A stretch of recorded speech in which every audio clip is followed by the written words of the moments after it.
সিলেট অঞ্চলে আমার একটা ছেলেরে আমি দীর্ঘ 4-5 বছর ধরে দেখতাম, প্রত্যেক মাহফিলে দেখছি হে সামনে বস, আমি বইলেই তারে নজরে পড়তো আমার। পরে একদিন আমি তারে ডাকছি, ডাইকে আমি বললাম তুমি কি করো? কয় হুজুর আমি ঘাস, মানে প্রতিদিন ঘাস কাটি, আর ঘাস কাইটা বিক্রি করি, যা পাই তা দিয়ে সংসার চালাই। তাই বললাম তুমি যে সব মাহফিলে আসো, আমি দেখলাম তোমারে।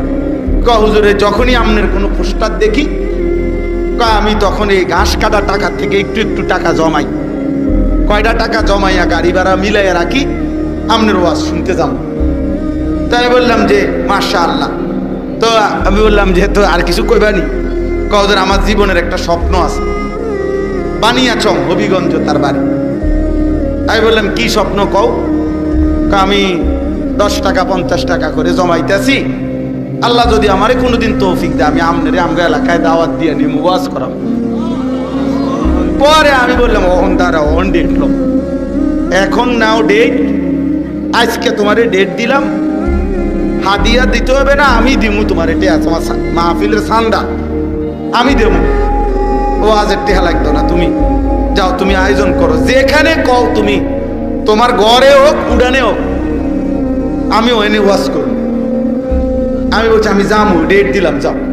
আশ্চর্য, বানিয়াচং আমি গত বছর এই ছেলেটা তার দাওয়াতে আমি গেছি মাহফিলে, গিয়া দেখলাম বানিয়াচং বাংলাদেশের সবচেয়ে বড় গ্রাম। এটা জানেন, বাংলাদেশের সবচেয়ে বড় গ্রামের নাম হলো এই বানিয়াচং হবিগঞ্জ। এক গ্রাম এক উপজেলা। হ্যাঁ হ্যাঁ, এটা গ্রাম একটাই, একটা উপজেলা, বুঝছেন নি হুজুর? গিয়া দেখছি ওই গ্রামের মানে ওই উপজেলার সবচেয়ে বড় কলেজ হাই স্কুল মাঠ, যেটা বিশাল মাঠ, এই মাঠে এই ছেলে মাহফিল মানে আয়োজন করছে। আমি গিয়া দেখি একেবারে যদি কম হয় মানুষ 15-20 হাজার,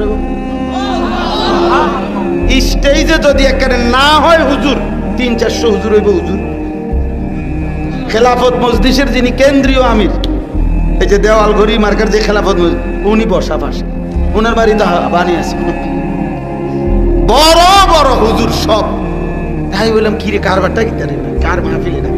হুজুর কইছি তো আমার আইয়া এলাকাত, আমার আর দৈর্য দিছে না, সব আলেম ওলামা পাবলিক মিল্লা এই মাহফিলে এত বড় বানায় ফেলছে।